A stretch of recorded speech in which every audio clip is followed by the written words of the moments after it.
you don't know, I pulled the pistons from the Plymouth engine again because I'm rebooting the engine in the car because tighten these nut thingies too tight, and so it ruined these bearing thingies in here. So I'm just cleaning the pistons because I kind of lazied out on doing that before. So I just have them soaking in a combination of stuff, degreaser and different things, brake clean, carb clean, penetrating oil to get into the rings good and actually clean that carbon out, because I think when I did the compression test last, it could be because they weren't rotating very quick, but it was a little lower, and I think some of that's because of the carbon buildup in the rings. So, you know, hopefully we'll see what that does. So I'm just kind of cleaning these up, and as you can see, let me get a clean one. Still have some work to do on this one, but much better. So, and these rings, you know, you can get them to spin on there versus the one with carbon. It's very hard. You can barely, like, that's how you have to get them to spin. So I'm just letting them sit in this combination of stuff. I'll let that drain out and show you, see if this one's getting clean. Yeah, this one looks like it's starting to clean up in a couple spots. So we'll let these sit some more, and I'll probably have to change this out because this is just dirty from sitting for 10-20 minutes. So, you know, we'll let those, you know, clean up a little bit. And I was gonna try to fit 3 of them in here, but 3 of them don't fit, so I just have to do 3 at a time in a couple different containers, so that's fine. But we're just gonna let that soak. You wanna see I'm gonna show you guys the head gasket on the Plymouth. So this is the one the new one that I put on. And while taking it off, I kind of bent it up a little, and so I have to get it replaced. That's not a big deal. But this gasket maker, apparently you're not supposed to put that on there. And you can see it probably losing compression through there a little bit. So that's not a big deal, and I'm not surprised. But it's mistakes you make when, you know, whatever you learn, you gotta learn it somehow. So let me get some cleaning stuff.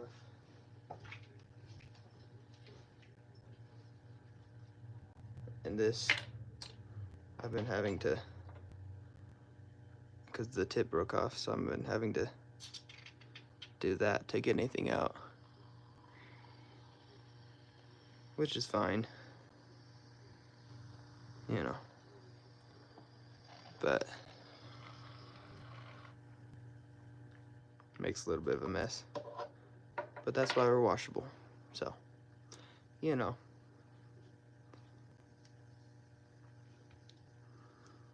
and I've been kind of putting, I don't know where, oh, here it is, this PB blaster in with the solution, so the oils and stuff can get into the rings and actually penetrate that carbon.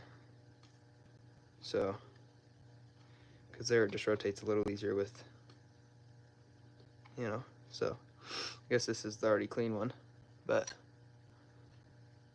you know, just help loosen that up a little further. And those spin real nice. So those ones are already cleaned up, so I'll have to figure out to get a bin to get like a secondary one with just carb clean to get some of this carbon off and whatnot, but, you know.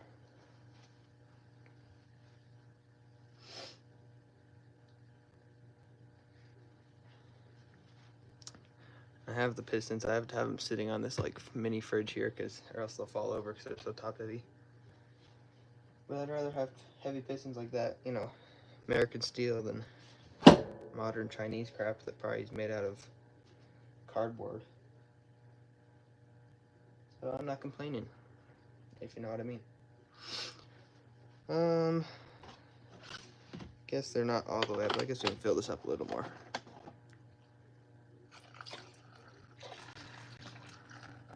There, now it's all the way up on the rings.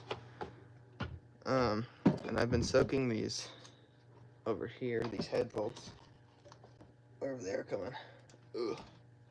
Stuck on the, there you go. I've been soaking these head bolts in this bracket and rust stuff, so if you see that side's kind of cleaned and this one's not, so I'll have to do, I guess I can flip it over right now actually. But these head bolts are cleaning up decent because I didn't have time to do it last time, but I'm just going to do everything right this time. Okay, wait, there we go. So, you know, that's not too bad, that's pretty clean. Same with these ones, you know, they're just 75-year-old steel. It's like, it's real good, and these head bolts have been tightened now twice, and there's no stretching. Normally you have to replace head bolts because there's a lot of stretching when you're doing rebuilds and stuff, but 75-year-old American steel doesn't do that. So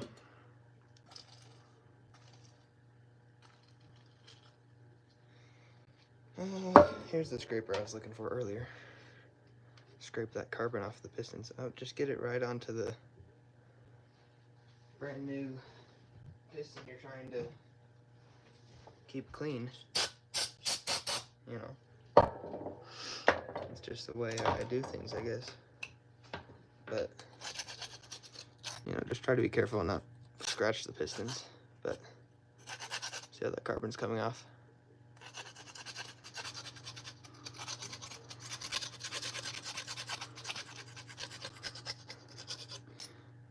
So I'll let that sit in there and whatnot.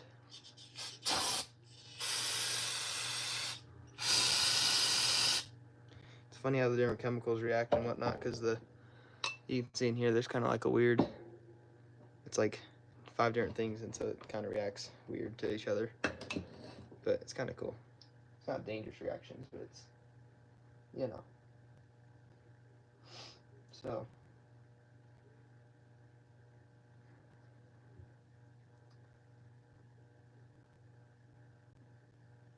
alright,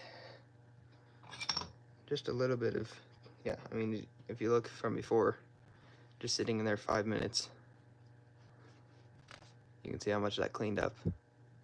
Should be able to get more cleaned up, but we'll see how much it really does. So you can take this and clean the head bolts while we're at it. Go watch the starting of the tear down of this engine. I'll have more parts up later in the week, but you can start and, you know, look at some different things with what this whole process has been. You haven't seen the pistons come out of the engine because that video will be up later, but I'm going to set up a towel for the clean pistons so we're not getting crap all over the clean ones. And I might put one back in just to see if it holds oil or something, because if that carbon was preventing it from sealing, that could have been something that, you know, that's one of our issues, and I would be very happy.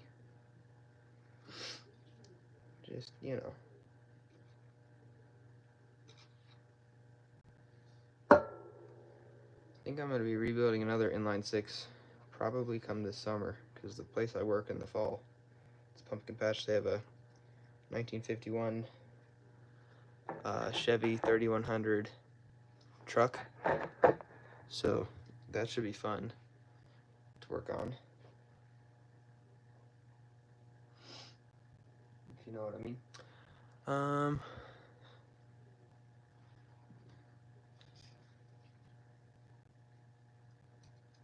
Try to get more of this out of here. You know, you really just want to jam your screwdrivers right into the opening of a pressurized can.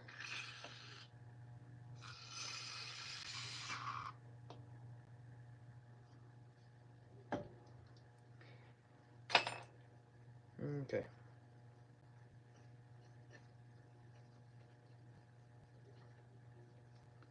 I'll let that sit for a while, just to clean out, you know. Do you like this view? You know, it's like a, and I have you guys on my lamp, so it's like there's light coming from here, and then you're seeing from there. I like it. I don't know about you, but I think it's pretty clever.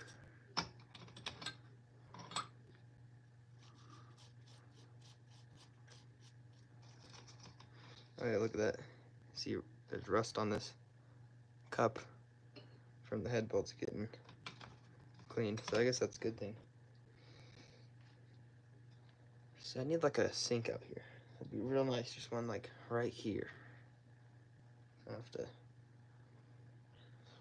then I could soak these pistons in there too, but you know. Let's see how this one's doing here.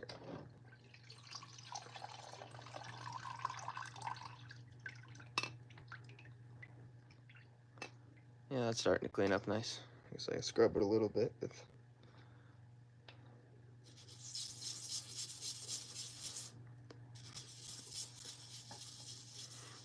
This should, you know, clean them up a little bit.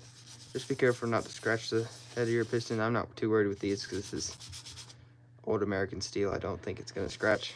Some aluminum or whatever, nylon or whatever this is, it isn't going to scratch steel. So, see how these rings are doing here. Starting to free up. This one's still kind of in there. And that's why another reason why it wasn't sealing, I think. Low power mode, 20%. Okay. Well, we should probably go plug my phone in. I guess I'll show you this real quick first. Yeah, so that's starting to clean up. We'll let that soak in there for another few hours. It's gonna be a long process because I can only do a couple at a time. I guess we only have 6 of them to do, so a couple a day process, so it won't be too bad. Let me find the charger. Oh, okay. Hold up. Alright, good thing the plug is on this side of my phone. Plugs, okay. Plug on in. There you go. I gotta be real gentle. Nope. Okay, come on. Who's even watching? 2 people. Pretty good. It's like pretty good. Guess I can work on this one a little more. Get the sides a little more.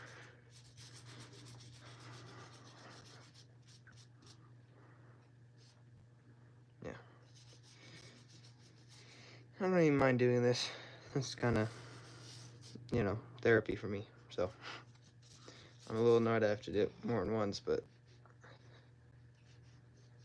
that's all right. I'm just doing it because I know I'm gonna enjoy the car. So, you know, make sure the pistons rotate.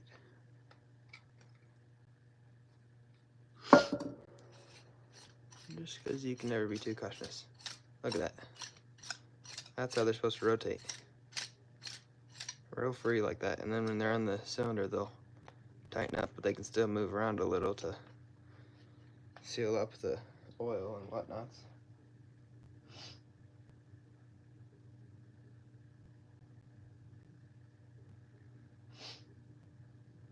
Okay.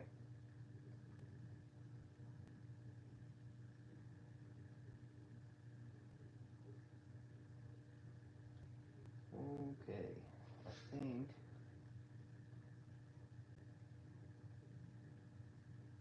Okay, let's see here. So we can clean this one up some more. You know, I could be doing homework right now, but did I care? Nope.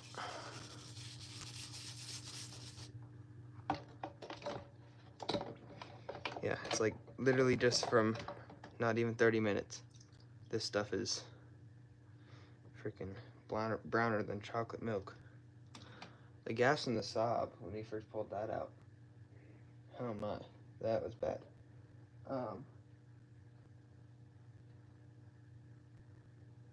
Yeah, what Plymouth is this? Sorry, I'm just looking at that chat now. It's for our 1950 Plymouth Deluxe. And if you don't know the whole story with that, it's a long one. We bought it, so I'll just start from the original owner up until this point.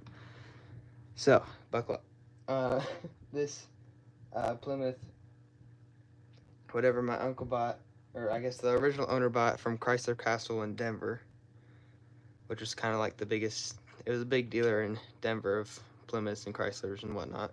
Still there, it's a Spirit Halloween now.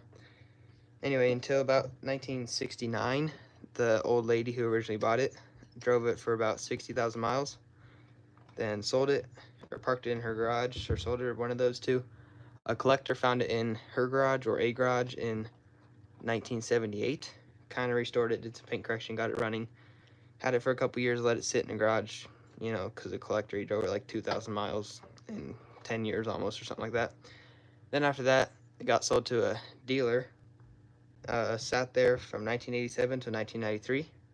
My uncle bought the car in 1993 with money from my great-grandma, his grandma, and my dad bought his Camaro, his 86 Camaro, with that money, so those are their high school cars. And then my uncle died of cancer in 2004. It was parked ever since until last year.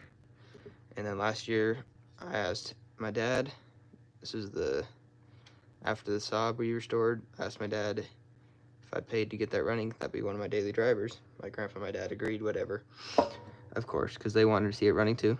And so my dad helped me get it running. We drove it, and we'd probably driven it 4,000 miles just this year since we got it running. You've done a lot of work since then, brake work and whatnot. And then just this December, started running weird when we were I was backing out of the driveway. It just started stumbling. I thought it was just because it was cold, because I didn't let it warm up. You know, I only let it warm up for like a minute or two. And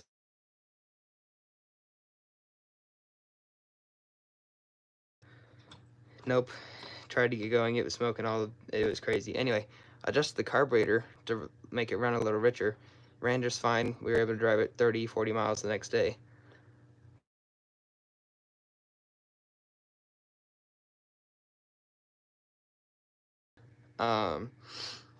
Sorry, someone was calling me. Anyway, it was a whole thing with that. And then I tried to go rebuild it, and I tightened the piston rod connecting nuts too tight, and then doesn't rotate. So now I'm rebuilding the engine inside the car, and yeah. And then we're now here. So I'm making sure I'm doing a better job this time. Second time around, because I kind of know what I'm doing. And then, you know. Anyway, what's up, Connor?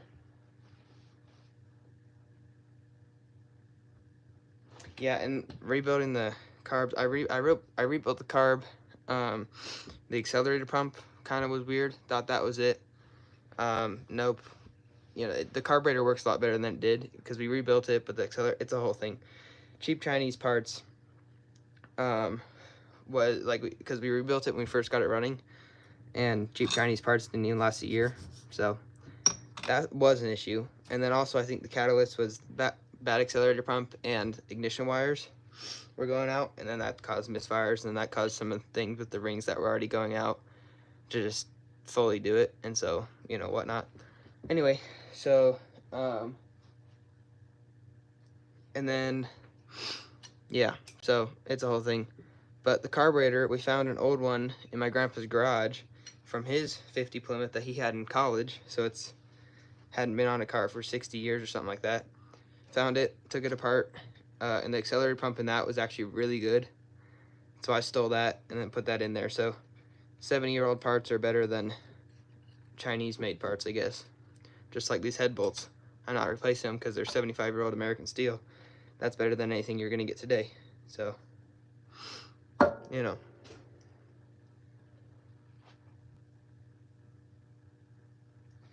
Yeah, classes are definitely better because they're easier to work on. You know, like this, to rebuild an engine, if you can do it yourself. Like modern cars you can, but they're a pain. I wouldn't want to touch a car I wouldn't want to touch any car that's like over 20 or under 20 years old. Like it has to be from like 2000 and back, really. Because some of the end of the 4th gen Camaros, and I guess LSs and some of that aren't too bad. Some of the modern foreign crap is just terrible to rebuild. I wouldn't want to touch it. But this is much easier to rebuild, and so I'll be daily driving Saab, the 1974 Saab's on it, the 50 Plymouth, which these are out of, the LS swapped El Camino, and my 95 Camaro. I'll be daily driving those, so you know. And right now, it's like the LS swapped El Camino, we're sending the computer to get tuned. My Camaro, ignition coils and ignition stuff and fuel pump has went out because I rebuilt the engine and that had been sitting. So it's a whole thing. But the Saab's running, you know. So it's like you have 4 cars, you know, you have a backup for your backup for your backup. That's all you need, you know.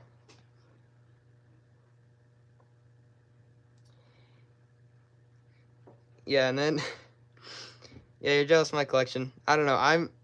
I'm blessed because the only car I bought is my '95 Camaro. The Saab my grandparents bought in the '80s. There's a whole story with that. My dad's '86 Camaro and the '50 Plymouth we bought in, or my family bought them in the '90s. And then my El Camino, Grandpa started that project 7 years ago, never finished it. And he bought the El Camino in 2010. So I was riding that all the time when I was little, and that was real fun. And so now it'll be even better. And then just recently here, I convinced my grandpa to buy a '95 Corvette.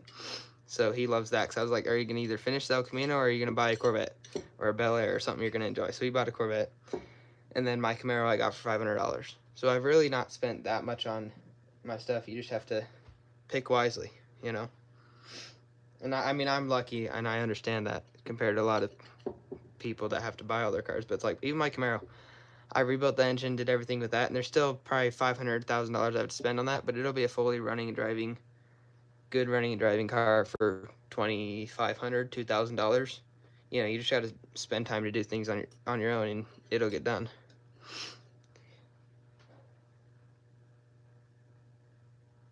Yeah, the Corvairs, I really like those. Kind of like the Carmagias too. The Corvairs are really unique though. My grandpa had a '67 Carmagia. That was the car they had when my grandparents got married, so that was cool. But I kind of like those small cars like that, and the rear engine, like the Corvairs. The only thing, I don't know if I'd want to, like Corvairs, they seem, I don't know, I love the looks and I love everything about them. It's just the way the belt and everything does that, you know, kind of goes sideways. That just seems complicated to me. I'm sure it's not that hard, but, you know. Eventually I want to get stuff like Corvairs and unique cars like that. Like my grandpa had a '71 Javelin, which I'd like to get something like that. He had two 64 New Yorkers he sold to do the LS swap on the El Camino, which I wish he had kept those New Yorkers because I really love them, but, you know, that's all right. I'll have the El Camino at least, so I'm thankful for what I have. And then he has a '71 Honda CB350 that we're working on restoring, and hopefully we'll be selling here in March to fund the other projects. But he bought that in 1974, and he rode it for a little while, then parked it, and it only has 8,000 miles on it. So really low miles, really good condition. It cranks over and everything. We just have to, it's not getting spark. That's like the enemy of us, is not getting spark on things, which is really annoying, but whatever. And we hope it's getting fuel. It has a slight fuel leak we have to fix because we ran the fuel lines and stuff and whatnot. Anyway, so, you know, we'll figure that out eventually. Hopefully we'll be selling it for, I'll make a post on that sometime eventually. But I have other things to do right now.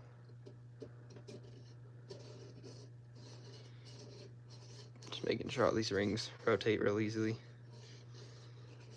They look like they all do, so.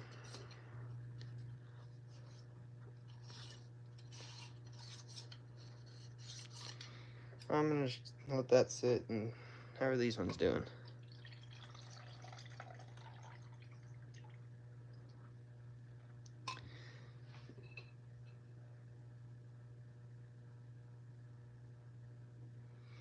Yeah, cars are definitely a whole ordeal. They're complicated, they're fun, they're a whole range of emotions. I love them, but, you know, they have a personality, that's for sure.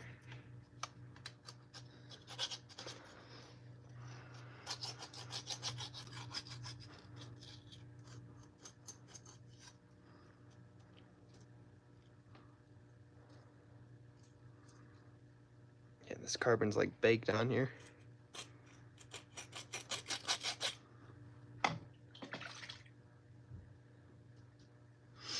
Okay.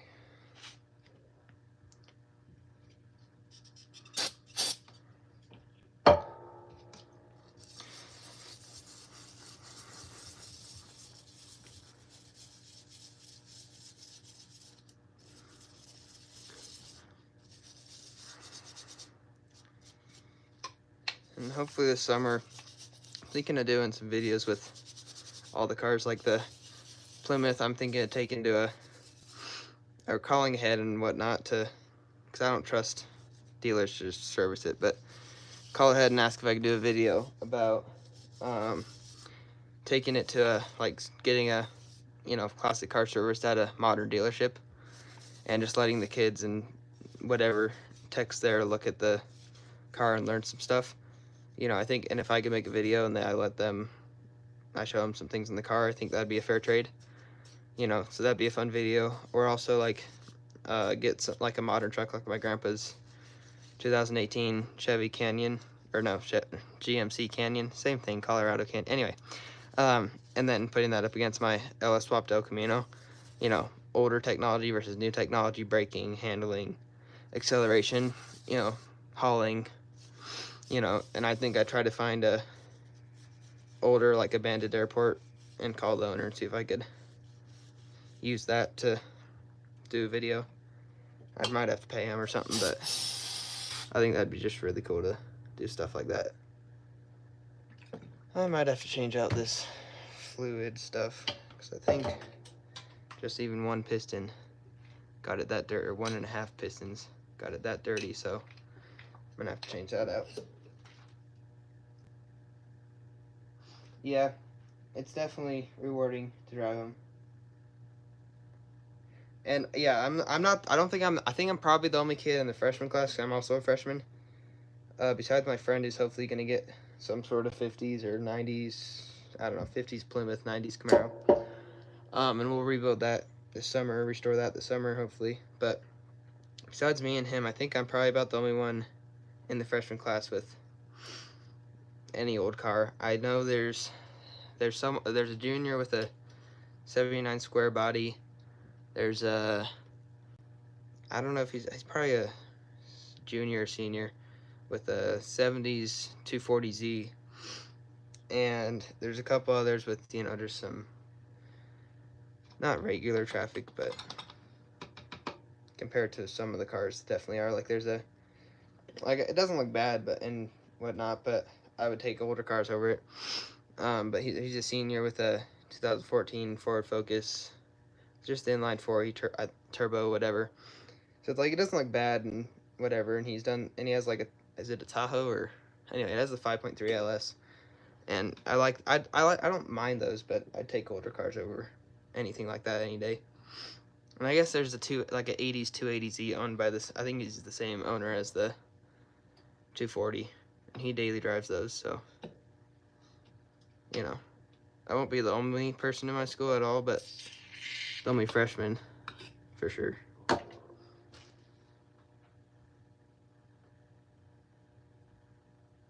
Yeah.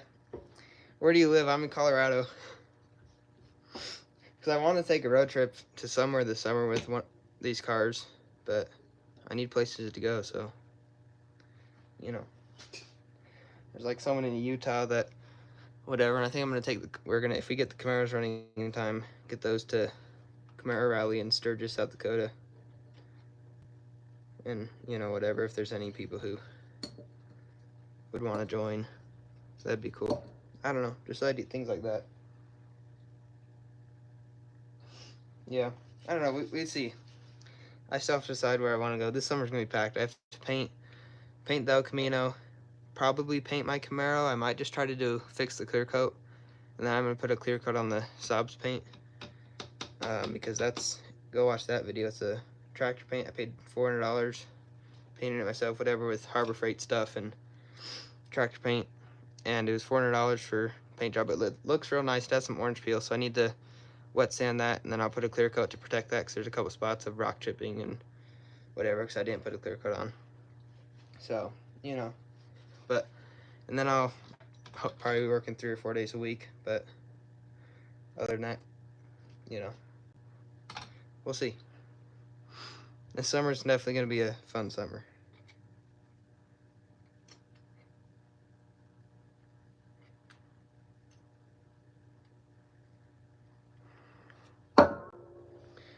Okay, let's clean this one.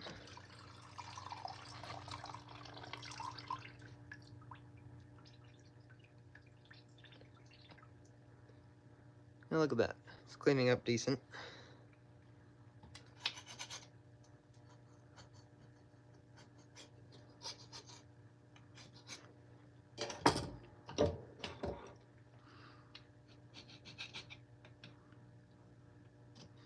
Man, this is hard stuff.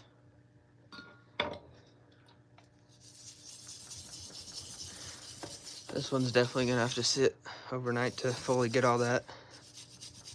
But, you know. Or I'll just sit here scrubbing for 1,000 years and eventually it'll come off. Maybe.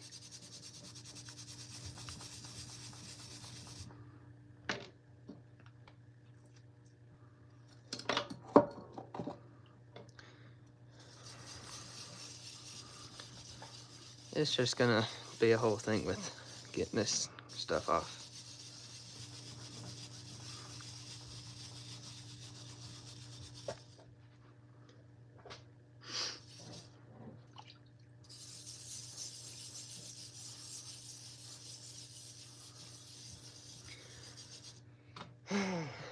Brake clean. So you really just want to get all this in your cuts and different things you have from the cars. You know, just really feels real nice, you know? I don't have all my cuts like, but when I rebuilt this engine the first time, flywheel cut all, like I counted like 40 little cuts on my hands, and when I got brake fluid on it, it didn't feel too good. But whatever.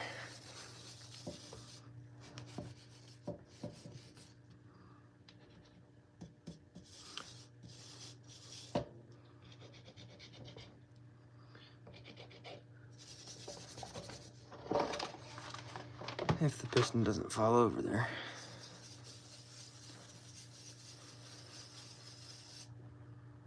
Okay. Slowly getting there. Does that look any better? I think so.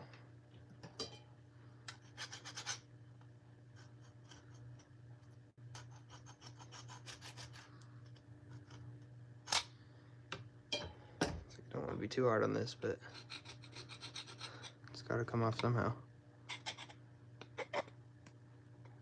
Come on. I guess we'll let that. It's like I'm not worried about scratching the steel too much, but I guess we'll let this one sit and we'll let it trade spots with that one. Really just mix up all that dirt and, you know, make them even dirtier than before. Yeah, they're starting to come around. Look at those. Yeah, that's what you want. This one's still a little stiff, but don't you worry, we'll get there eventually. Just lots and lots of patience.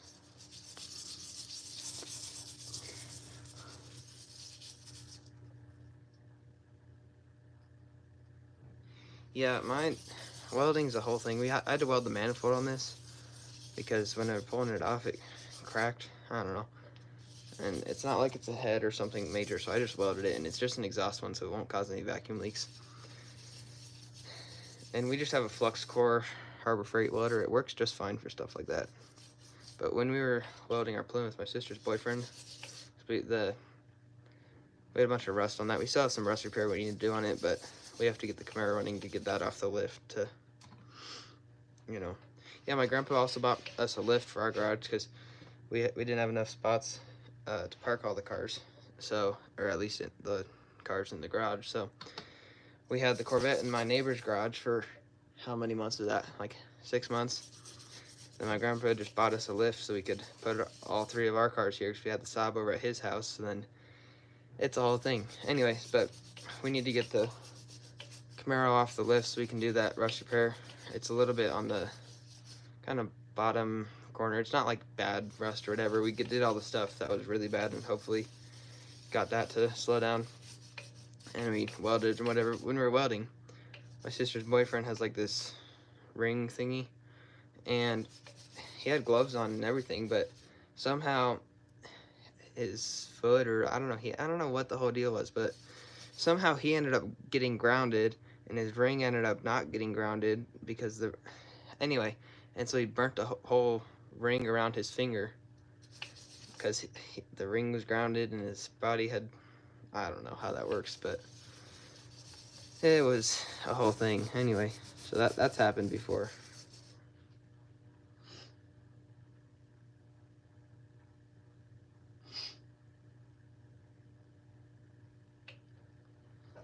Yeah, and my grandpa. It wasn't a 60. It was a '64 Valiant, so similar to the Barracuda, still Mopar or Plymouth or whatever.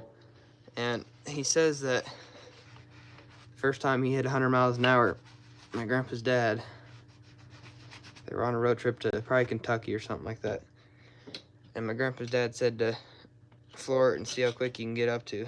And my grandpa still likes to say that, you know, that Valiant was the only car he ever hit 100 in, but we all know that's not true. Because just in his truck, his 2018 Canyon, he got up to like 110 on a road trip in Wyoming just because he wasn't paying attention to the speedometer or something. He got pulled over and got a ticket for 97, but you know.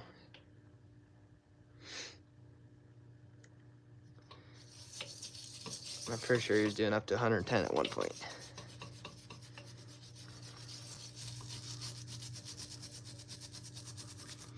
His Corvette, though, he's been pretty responsible with because he hasn't gotten that past 70 or something. I think he's scared to because that thing will, I don't know. He said he's even scared of that thing, and that thing, it only has 400 some, or 300 some horsepower. It's a 4th gen 95 Corvette, so it's not like the one with the, you know, Z28 with however many thousands horsepower, like 1,200 horsepower or whatever.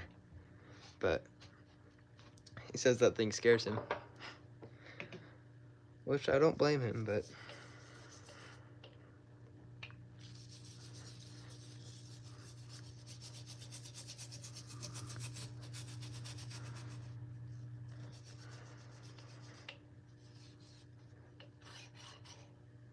if you can see, I don't know how well you can see in there, but right there, there's some carbon buildup in the ring. Yeah, I don't know if you can see that, but there's some pretty bad carbon buildup in there. I think that was preventing him from sealing fully and some different things. But, you know.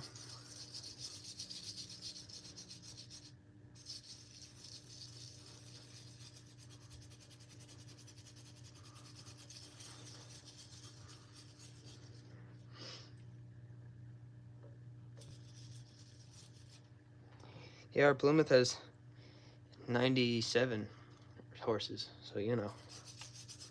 Saba 65, my Camaro. Stock, it has 160, but I ported the heads, ported the intake, put a street strip cam in there, a couple other things, so it's probably up around 200 and something. But, you know, and then the El Camino, it's a 2004 GTO engine, but same as the Corvette engine in 2004. They say it has 350 at the crank, but people do tests on them and they say they underrate the engines by like 20 or 30 horsepower. So, and we put cold air intake and some different small mods and some different things on that, and open headers, which probably up to around 400. So 400 horsepower in a truck, basically, with the very light end. It's like a 60-40 weight distribution, so the light end, or there's only like 1,200 pounds on that rear end. So that'll be fish town all over the road if you give it a lot of gas. So, you know.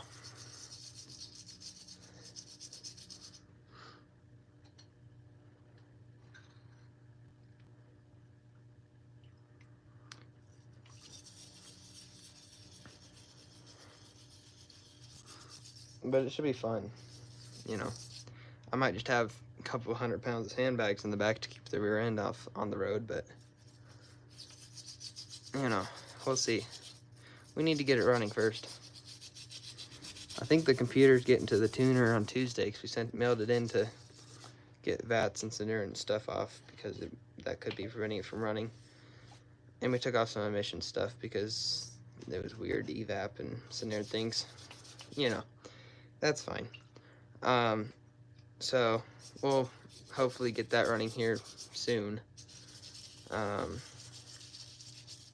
Last time we tried to send it in like a week ago, it got returned to us because the address was like, it'd be like 2 lines. It was a whole thing. But, you know, that's the one disadvantage of not going somewhere local. But somewhere local, I wanted to go to, there was like a computer tuner up an hour away from here that I kind of liked, but they were like $225 to tune the computer. And that was if you brought your whole car in, so I don't know if they would tune just the computer if we sent that in or whatnot. But, you know, because I like to support local stuff, but at the same time, when it's, you know, $65 to get it tuned in somewhere else versus 200 something, and when I'm down on money, you know, you go with the cheapest but better option. You know, sometimes you just go with the cheapest, and sometimes you really don't want to cheap out on things, because I learned that the hard way a couple times. Like some things, first when doing exhaust stuff and whatever, we just go to the junkyard and cut out pieces from cars and put those together to make exhausts, because it's not like it, that's what we're doing on the El Camino. We just found some exhaust stuff from whatever, and it was like $30, so better than 200 something, because that stuff doesn't need to be really high quality. You know, if it's factory quality from a dealer or from a brand, it's not bad quality, it's just, you know. But like some of the things, like piston rings and wear items, you want to go higher quality, so I went with the higher quality on these rings, so I think they should be good, but we'll see.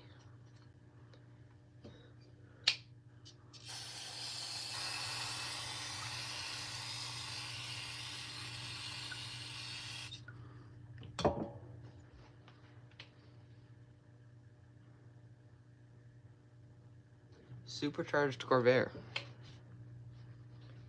That'll be fun.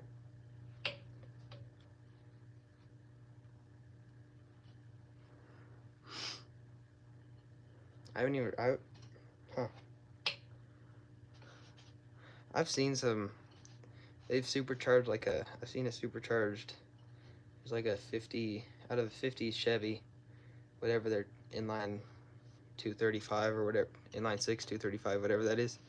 Someone put a supercharger and it was like off to the side, like a generator type, just like real huge. I don't know, it's kind of interesting. I don't know if you've seen that, but there's a little bit of pitting in that cylinder, but that should be fine.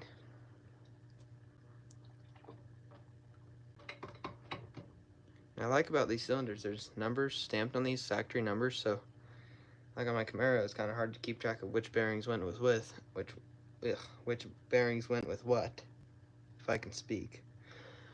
But this one has numbers stamped on there from the factory, so that's nice. I know some people do that when they pull the engines to rebuild them, but I don't think this has ever been pulled to rebuild. Unless it has, and then we lost a bunch. There's been years but I'm pretty sure we know all the history on this car, so I'd be surprised if it did end up getting rebuilt, because I'm pretty sure this is original paint and everything. So, I mean, this is like 95% original, besides maybe the seat padding. So we think the collector did that in the 70s. But still 50-year-old seats. So mostly original.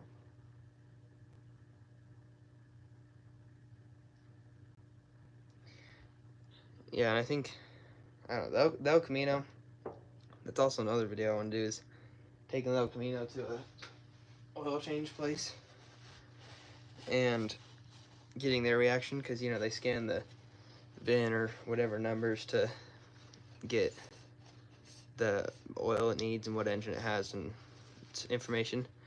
So I'd go in there and I tell them it's the 2004 GTO, but then they're like, let me see your VIN. I'm like, okay. and they pull up it's an 84 El Camino, because I'm sure some of the kids don't know. They'd think, oh, just GTO, whatever. Then I'd have to, you know, tell them all about how LS swapped, and I don't know, I think that'd be kind of funny. But in all my spare time this summer, and also I don't necessarily want to pay $100 for an oil change, unless I get a good video out of it, but